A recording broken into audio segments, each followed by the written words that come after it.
Welcome back to my channel kobitascrochetcrafts। আশা করি আপনারা যে যেখানে আছেন সবাই ভালো আছেন এবং সুস্থ আছেন। আজকে আমি আপনাদেরকে দেখাবো হচ্ছে একটা টিস্যু বক্স কভার কীভাবে তৈরি করতে হয়। এটার সব কিছু আপনাদেরকে ইন ডিটেলসে দেখানোর চেষ্টা করব। যেমন একটা মেজারমেন্ট কীভাবে নিতে হয়, কতগুলো চেন দিয়ে তৈরি করবেন এটা কোনো ব্যাপার না। ইস্যুটা হচ্ছে আপনি যদি অন্য কোনো সুতা দিয়ে তৈরি করেন, থিকনেস যদি ডিফারেন্ট থাকে, উল দিয়ে তৈরি করতে চান সেটাও করতে পারবেন। যে কোনো ধরনের সুতা ব্যবহার করে কাজটা করতে পারবেন। সেক্ষেত্রে মেজারমেন্ট আপনারা কীভাবে নিতে হয় সেটা শিখিয়ে দিব, তাহলে আপনারা যে কোনো সুতা ব্যবহার করতে পারবেন। তারপরে যেটা হচ্ছে যে কোনো স্টিচ আপনারা এই পোর্শনটাতে, এই সাইড পোর্শনটাতে যে কোনো স্টিচ ইউজ করতে পারবেন। সেটা কিভাবে করতে পারবেন সেটাও আমি আপনাদেরকে শিখিয়ে দিব। আরেকটা জিনিস শেখাবো হচ্ছে এই ফ্রন্টে যে উপরে যে টপ পোর্শনটা, এইটার যে ফিনিশিংটা চারকোনা টাইপের, এই ফিনিশিংটা কীভাবে এতটাই স্মুথ আসবে, ঠিক আছে? তো আপনারা আশা করি এরপর যে কোনো ডিজাইনের একটা বক্স নিজের মতো করে তৈরি করে নিতে পারবেন। তো শুরু করি। আর শুরু করার আগে অবশ্যই রিকোয়েস্ট করবো যেন চ্যানেলটা সাবস্ক্রাইব করে পাশে থাকা বেল আইকনটা ক্লিক করে রাখেন। আর শুরুর দিকে হচ্ছে মেজারমেন্টটা দেখাবো, একটু বোঝার চেষ্টা করবেন। অবশ্যই কমেন্ট করবেন না কেউ যে কয়টা চেন নিয়ে শুরু করব। ওই জিনিসটা আপনারা বুঝতে পারলে নিজেরাই শুরু করতে পারবেন। তো চলুন শুরু করি। বিভিন্ন রকমের স্টিচের টিউটোরিয়াল আপনারা ইউটিউবে পেয়ে যাবেন, বা আপনারা নিজেরাও অনেকেই অনেক রকমের স্টিচ জানেন। তো যে কোনো একটা স্টিচ দিয়ে কীভাবে আপনি একটা আলাদা ডিজাইনার একটা টিস্যু কভার বক্স তৈরি করতে পারবেন, সেই বেসিকটা আমি আপনাদেরকে শিখিয়ে দিব। এতে করে আপনারা নতুন নতুন স্টিচ বা প্যাটার্ন ইউজ করে একটা টিস্যু কভার তৈরি করে নিতে পারবেন। তার জন্য যেটা দরকার, ফার্স্ট অফ অল আমাদের দরকার হচ্ছে মেজারমেন্টটা কীভাবে নিতে হবে। তো সেইটা তো শুরুতেই হচ্ছে আমি আপনাদেরকে বলে দিই কীভাবে মেজারটা করতে হবে। আর তার আগে যদি এখন পর্যন্ত চ্যানেলটা সাবস্ক্রাইব করে না থাকেন, সাবস্ক্রাইব করে পাশে থাকা বেল আইকনটা ক্লিক করে নেবেন। এটি দেখেন, আমাদের দেশে টিস্যু বক্সগুলো হচ্ছে এরকম 9 ইঞ্চির থেকে ঠিক এই যে এইটুকু দেখতে পাচ্ছেন, এইটুকু বেশি হয়। সো আমরা 9 ইঞ্চি ধরে দিব মাপটা। একটু টাইট থাকলে খুব ভালো হয়, লুজ থাকলে দেখবেন জিনিসটা উঠে আসে। আর ঠিক এইভাবে হচ্ছে 4.5 ইঞ্চি আসে। কিন্তু আমাদের এই যে রেক্টেঙ্গেল শেপের ব্যাপারে আমি বলেছিলাম যে পাশটা যতটুকু রাখবো, হ্যাঁ, তার এই অতটুকু অংশ বাদ দিয়ে লম্বা যতটুকু করতে যাবো বাকি অংশটা নিয়ে নিব। তো আমাদের এখানে লম্বা দেওয়া আছে 9, তার মানে 4.5 ইঞ্চি যদি বাদ দিই 4.5 ইঞ্চি নিতে হয়। কিন্তু এই ক্ষেত্রে একটু ডিফারেন্ট, যেহেতু এই মিডল পোর্শনটা ওপেন থাকবে, তো অন্তত 1/2 ইঞ্চি ওপেন রাখা লাগবে। 1/2 ইঞ্চি ওপেন রাখলে টিস্যুটা উঠে আসবে। তো সেই ক্ষেত্রে আমাদেরকে 1/2 ইঞ্চি বেশি নিতে হবে, মানে 5 ইঞ্চি। আর তাছাড়াও হচ্ছে এখানে আপনারা যদি একটু খেয়াল করেন, ওই যে দেখেন এদিকে একটা মার্ক, এখানে একটা মার্ক, আর মিডলে একটা মার্ক দেওয়া আছে। তার মানে এই যে এখান পর্যন্ত মাপলে দেখবেন যে 5 ইঞ্চি অলরেডি কিন্তু চলে আসে। এই যে দেখেন এইটা, এই দাগটা বরাবর 5 ইঞ্চি চলে আসে। তো আমরা 5 ইঞ্চি মাপের চেন নিব। আর তারপরে হচ্ছে বাকিগুলা 5 ইঞ্চি মাপের যে নিব সেটা কিন্তু ডাবল করে নিব, মানে সেরকম রাউন্ড ফিগারে নিব। 5 ইঞ্চি মানে 10 ইঞ্চি চেন নিব। তারপরে হচ্ছে সেটা জয়েন করে কাজটা শুরু করব। আর এই পাশের ডেপটা দেখেন, এই পাশের ডেপটা হচ্ছে আপনার 3 ইঞ্চি চাইতে একটু কম, বাট আমরা 3 ইঞ্চি নিয়ে নিব, ঠিক আছে? আর টিস্যু বক্সগুলোর মধ্যে অবশ্যই পেছনে যেন আমরা কোনো ফিতা টিতা ইউজ করব না, মানে কোনো দড়ি ফিতায় আটকানোর জন্য কোনো কিছু ব্যবহার করব না। এরকমভাবে তৈরি করব যেন এটা মোটামুটি অ্যাডজাস্ট হয়ে লেগে থাকে। শুরুর দিকে হচ্ছে আমি কি করব, এই যে 3.5 mm হুক নিয়ে নিয়েছি, আর সামারিয়ান সুতা একটা নট করে নিব। আমি নটটা আরেকবার দেখাই, নটটা অনেকভাবে করা যায়। আমি হচ্ছে জাস্ট এরকম করে ধরে নিব, এই যে হুকটা নিলাম পেঁচিয়ে, এই তারপর এই জায়গাটাতে আমি এভাবে করে ধরে রাখবো চাপ দিয়ে। এরপর লুপের ভেতর থেকে সুতাটা তুলে আনবো। এখন এই লেজের অংশটা ধরে টান দিয়ে ফিক্সড করে নিব। আর রেক্ট্যাঙ্গেল শেপের জন্য যেটা সবচেয়ে জরুরি সেটা হচ্ছে যাতে করে আপনার কাজটা শ্রিঙ্ক না করে বা কুচকে না যায়, বা কোনো রকম কুচি কুচি ভাব না আসে, যাতে ফ্ল্যাট হয়ে পড়ে থাকে। সেটার জন্য সবচেয়ে ইম্পর্ট্যান্টলি যেটা করতে হবে, আপনাকে একটু লুজ করে প্রথম দিকের চেনগুলো নিতে হবে। প্রথম দিকের চেনগুলো এই যে হুকের চিতে দেখেন আমি কতটা লুজ রেখেছি, ঠিক এরকমটা লুজ রেখে তারপরে হচ্ছে আপনাকে কাজটা করতে হবে। তাহলে ফিনিশিংয়ের সময় দেখবেন খুব সুন্দর একটা ফিনিশিং চলে আসে।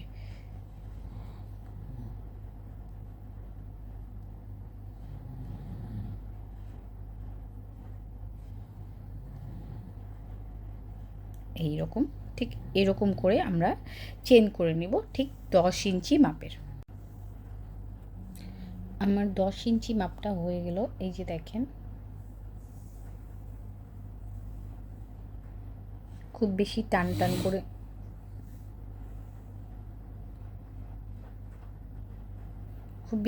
টান করে ধরিনি বা খুব বেশি লুজ করেও ধরিনি, জাস্ট স্বাভাবিকভাবে রেখেছি। এই দেখেন 10 ইঞ্চি চলে এসেছে। এরপর যেটা করব সেটা হচ্ছে আমরা স্লিপ নট দিয়ে জয়েন করে নেব। আমার টোটাল 42টা চেন হয়েছে, তো আমি এখন হচ্ছে স্লিপ নট দিয়ে জয়েন করে নেব।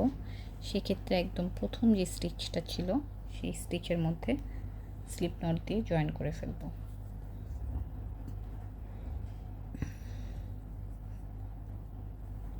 এখন হচ্ছে প্রত্যেকটা স্টিচের মধ্যে একটা একটা করে ডাবল ক্রোশে করে ফেলব। প্রত্যেকটা স্টিচে একটা একটা করে ডাবল ক্রোশে করে নেব। তো আমি এই দিকটায় যে দেখেন ঘুরে নিচ্ছি এই সমান করে।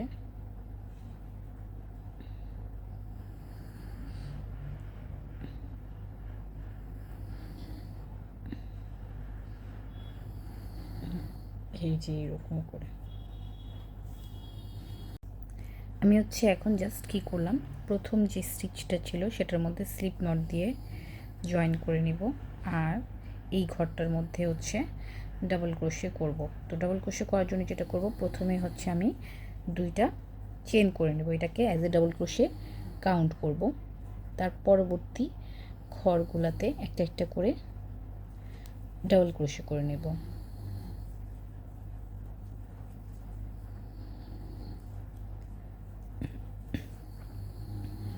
যেহেতু 42টা ঘর হয়েছে, তো আমি হচ্ছে 19টা ঘরে ডাবল ক্রোশে করব, তারপরে হচ্ছে কর্নার তৈরি করার জন্য কাজ করব। তো আমি প্রথমে 19টা ঘর আপনাদেরকে করে দেখাচ্ছি, তারপর কি করতে হয় সেটা বলবো।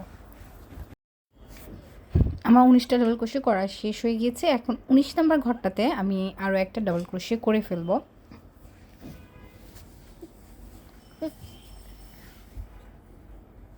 এরপরে হচ্ছে আমি 3টা চেন করে নিব এবং 20 নম্বর ঘরে হচ্ছে 2টা ডাবল ক্রোশে করে ফেলবো।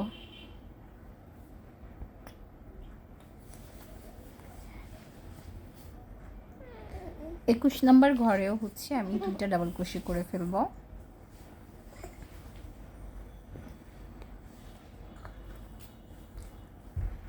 তারপর হচ্ছে 3টা চেন করব।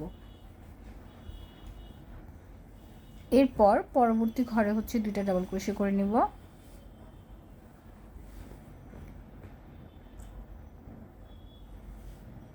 এটা হচ্ছে 22 নম্বর ঘর, এখানে হচ্ছে আরও একটা ডাবল ক্রোশে করব।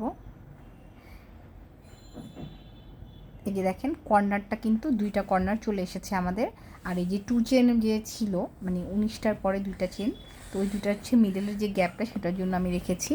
তো তারপর হচ্ছে প্রত্যেকটা ঘরে নেক্সট 17টা ঘরের মধ্যে একটা একটা করে ডাবল ক্রোশে করে নিব, এবং এরপর 18 নম্বর ঘরটাতে মানে 17টা পরবর্তী মানে 17টা 2টা করার পর 17টা ঘরে ডাবল ক্রোশে করার পর 18 নম্বর ঘরে 2টা ডাবল ক্রোশে করব। এই ঘরটাতে হচ্ছে আমরা 2টা ডাবল ক্রোশে করব। এখন প্রথম ঘরটাতে 2টা করেছিলাম, তারপর হচ্ছে 17টা হচ্ছে ডাবল ক্রোশে করেছি একটা একটা করে, আর এই ঘরটাতে 2টা করে নিব। তারপর 3টা চেন করে ফেলবো, দেখেন। তারপর হচ্ছে আমি 3টা চেন করব কর্নার করার জন্য। তো এই দিকটা হচ্ছে এই দিকটা, এটা কিন্তু খেয়াল রাখতে হবে। তো 3টা চেন করব, 3টা চেন করার পরে হচ্ছে পরবর্তী 2টা ঘরে 2টা 2টা করে ডাবল ক্রোশে করে নিব। 1 2 3 এবং পরবর্তী 2টা ঘরে প্রত্যেকটা ঘরেই 2টা 2টা করে ডাবল ক্রোশে তৈরি করে নিব। টোটাল 42টা চেন নিয়েছি আমি, এবং 2টা মিডলের জন্য রেখে ওই 2 পাশে বাকি হচ্ছে 19টা 2 সাইডে করে নিয়েছি। ঠিক আছে, হিসাবটা একটু মনে রাখবেন। আর আপনারা হিসাব করে কাজটা করবেন না, আপনারা কাজটা করবেন যে ইঞ্চি টেপ দিয়ে মেপে তারপরে হচ্ছে যতটুকু হয় সেই অনুযায়ী হিসাব করে জোড় সংখ্যায় আপনারা হচ্ছে ঘরটা নেওয়ার চেষ্টা করবেন। কোনো বেজোড় সংখ্যা হলে একটা ঘর বাড়াবেন, কোনো সমস্যা হবে না এতে করে, বা একটা ঘর কমায় নেবেন, তাহলেও সাইজে কোনো প্রবলেম হবে না। তো 3টা চেন করে এখন হচ্ছে জয়েন করার পালা। জয়েন করার সময় আমি এই 2 চেন যে নিয়েছিলাম এটাকে হচ্ছে স্কিপ করে সরাসরি 2টা ডাবল ক্রোশে পরবর্তী ঘরে করে নিব। তাহলে কি হবে, যে ওই যে 2টা চেন ছিল আমার ওইটা হচ্ছে পেছনে চলে যাবে, দেখা যাবে না, দেখতে মনে করেন খারাপও দেখা যাবে না, সব মিলিয়ে হচ্ছে জায়গার যে ফিনিশিংটা সেটা খুব ভালো চলে আসবে।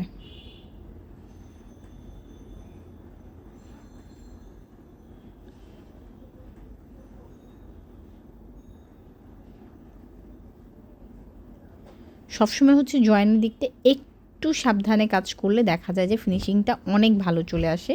তো আমি চেষ্টা করছি হচ্ছে আপনাদেরকে সেই জিনিসটা একটু দেখানোর। এই যে দেখেন 2টা চেন কিন্তু পেছনে চলে গেল। এখন যেহেতু 2টা চেনকে স্কিপ করতে হবে, এই জায়গাটা একটু ভালো করে খেয়াল করবেন এটা কীভাবে আমি স্কিপ করি। আমি জাস্ট প্রথম 2টা চেনের পর যে প্রথম যে ডাবল ক্রোশেটা ছিল ওইটাকে স্কিপ করে তার পরবর্তী ডাবল ক্রোশের ব্যাক সাইড থেকে হুকটা নিব, তার পরবর্তী এই জায়গাটাতে নিব, 2 চেনকেও স্কিপ করব এবং প্রথম ডাবল ক্রোশেটাকেও স্কিপ করব। দ্বিতীয় ডাবল ক্রোশের মধ্যে হুকটা নেবে পাশ থেকে এবং লুপটাকে টেনে ব্যাক সাইডে নিয়ে চলে যাব। এতে করে কি হবে, 2 চেন স্কিপ হয়ে যাবে এবং ফার্স্ট যে ডাবল ক্রোশেটা ছিল সেটার উপরে একটা ফেক স্টিচের মতো জয়েন্টটা হয়ে যাবে, দেখতে খুবই সুন্দর নিখুঁত দেখাবে। এই যে দেখেন খুবই নিখুঁত দেখায়। তো একেবারে সাদা আর ফ্ল্যাশ লাইটের কারণে খুব একটা দেখা যাচ্ছে না, তাও আমি চেষ্টা করি আপনাদেরকে দেখানোর একটু। এই যে দেখেন এই যে আসছে, এই যে এরকম একটা দাগ আসবে সুন্দর করে, মনে হবে যে সেম এটা স্টিচ, এখানে জয়েনিং আছে এটা বোঝা যাবে না কোনোভাবে। তো আপনারা এভাবে ফলো করে দেখবেন, তারপরে আপনারা নিজেরাই বুঝতে পারবেন যে ফিনিশিংটা কত ভালো আসে। সেম স্টিচের মধ্যে আমি একটা সিঙ্গেল ক্রোশে করে নিচ্ছি এবং একটা চেন করে নেব এবং এটাকে ডাবল ক্রোশে হিসেবে ধরে নিব। এখন আমাদের কাজ হচ্ছে এই সেকেন্ড রাউন্ডে প্রত্যেকটা ডাবল ক্রোশের উপর একটা একটা করে ডাবল ক্রোশে করা এবং কর্নারের দিকে শুধু একটু চেঞ্জ আসবে। তো প্রত্যেকটা ডাবল ক্রোশের উপর একটা একটা করে আমি তারপর কর্নারটা দেখাচ্ছি আপনাদেরকে। তো এই যে প্রত্যেকটা ঘরে একটা একটা করে ডাবল ক্রোশে করার পর কর্নারে চলে এসেছি। এই 3 চেন স্পেসে আমি 2টা ডাবল ক্রোশে করে নেব, 1 2, তারপর হচ্ছে 1 2 3, 3টা চেন এবং এই যে সেম 3 চেন স্পেসে আরও 2টা ডাবল ক্রোশে করে নিব। খুবই ইজি। এইরকম করেই হচ্ছে আমরা প্রত্যেকটা রাউন্ডে বাড়াতে থাকবো যে পর্যন্ত আমাদের উপরের সারফেসটা। এবং এই যে দেখেন প্রত্যেকটা ঘরে কিন্তু এখন আমি একটা একটা করে ডাবল ক্রোশে করে যাচ্ছি। শুধু 3 চেন স্পেসগুলোতে হচ্ছে 2টা ডাবল ক্রোশে, 3টা চেন, 2টা ডাবল ক্রোশে হবে। তো এরকম করে হচ্ছে আমরা প্রত্যেকটা রাউন্ড বাড়াবো যে পর্যন্ত না আমাদের উপরের সারফেসটা কমপ্লিট হচ্ছে সাইজ অনুযায়ী। হ্যাঁ, তো এই যে 2টা ডাবল ক্রোশে, 1 2 3, 3টা চেন, সেম চেন স্পেস, 2টা ডাবল ক্রোশে এবং প্রত্যেকটা ঘরের উপরে একটা একটা করে ডাবল ক্রোশে।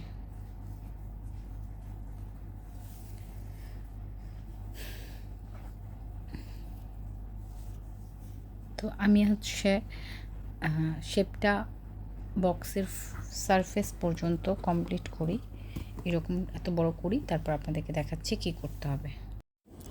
উপরে টপ পোর্শনটা আমাদের কিন্তু মাপ অনুযায়ী হয়ে গেছে, দেখতে পাচ্ছেন চারপাশ দিয়ে একটু একটু করে বাকি আছে। তো এই পোর্শনে আমরা ইনক্রিজ করব না, এই পোর্শনে হচ্ছে যে কর্নারগুলো আছে সেটা হচ্ছে আমরা ফিল আপ করে ফেলবো, তাহলে এটা সাইজ অনুযায়ী চলে আসবে। তো চলুন শুরু করি। আমার 4টা রাউন্ড করা শেষ। এখন 5 নাম্বার রাউন্ডে হচ্ছে আমি কর্নারটা হচ্ছে বাড়াবো না, মানে ইনক্রিজ করব না। তো লাস্ট স্টিচে ডাবল ক্রোশে করার পরে এই 3 চেন স্পেসটা দেখতে পাচ্ছেন, এই দিকটাতে আমি 3টা ডাবল ক্রোশে করে নিব। আপনারা চাইলে যদি মনে হয় যে না আর একটু লুজ রাখি, সেক্ষেত্রে 4টা ডাবল ক্রোশে কর্নারে দিতে পারেন, কিন্তু আমি 3টা নিলাম কারণ এতে করে ফিটিংটা খুবই ভালো হয়। তারপর হচ্ছে প্রত্যেকটা ঘরে আমি একটা একটা করে ডাবল ক্রোশে করে নিব।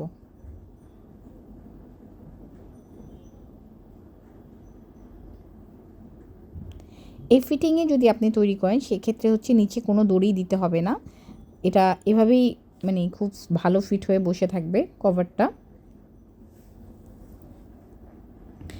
বাট আপনারা যদি দেখেন যে আমি যে স্টিচটা দেখাচ্ছি সেক্ষেত্রে হচ্ছে আপনাদের খুব বেশি টাইট হয়ে যাচ্ছে, তখন আপনারা এই 3টার জায়গায় 4টা করে নিয়েও কিন্তু কাজ করতে পারবেন। তো যাই হোক, প্রত্যেকটা ঘরে একটা একটা করে ডাবল ক্রোশে করার পরে এরকম করে আমি রাউন্ডটা শেষ করে নেব এবং পরের রাউন্ডে কি করতে হয় সেটা দেখাচ্ছি আপনাদেরকে।